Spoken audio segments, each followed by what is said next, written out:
Allergy നിങ്ങളെ ബുദ്ധിമുട്ടിക്കാറുണ്ടോ? ഇടയ്ക്കിടയ്ക്കുള്ള തുമ്മൽ, ചൊറിച്ചിൽ, നിരന്തരമായിട്ടുള്ള ശ്വാസമുട്ടൽ എന്നിവയെല്ലാം നിങ്ങൾക്കുണ്ടാകാറുണ്ടോ? കാലാവസ്ഥാ മാറ്റം, പൊടി, ചില ഭക്ഷണ രീതികൾ എന്നിവയെല്ലാം തന്നെ ഈ അലർജികൾക്ക് കാരണമാകാറുണ്ട്. പലരും അലർജികൾക്ക് മരുന്നുകളും ഗുളികകളും മറ്റും ഉപയോഗിച്ച് കണ്ടുവരാറുണ്ട്.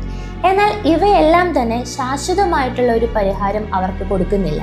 ഈ മരുന്നുകളെല്ലാം തന്നെ നിരന്തരമായിട്ടുള്ള ക്ഷീണം, ഉറക്കം കൂടുതൽ എന്നിവയെല്ലാം ഉണ്ടാക്കാറുണ്ട്. എന്നാൽ ഹോമിയോപ്പതി ചികിത്സാ രീതി വളരെ വ്യത്യസ്തമാണ്. യാതൊരുവിധ സൈഡ് എഫക്ട്സ് ഇല്ലാതെയും രോഗത്തിന്റെ ലക്ഷണങ്ങളെയും അതുപോലെ രോഗകാരണങ്ങളെയും പൂർണ്ണമായിട്ട് ചികിത്സിച്ച് ഭേദപ്പെടുത്താവുന്നതാണ്.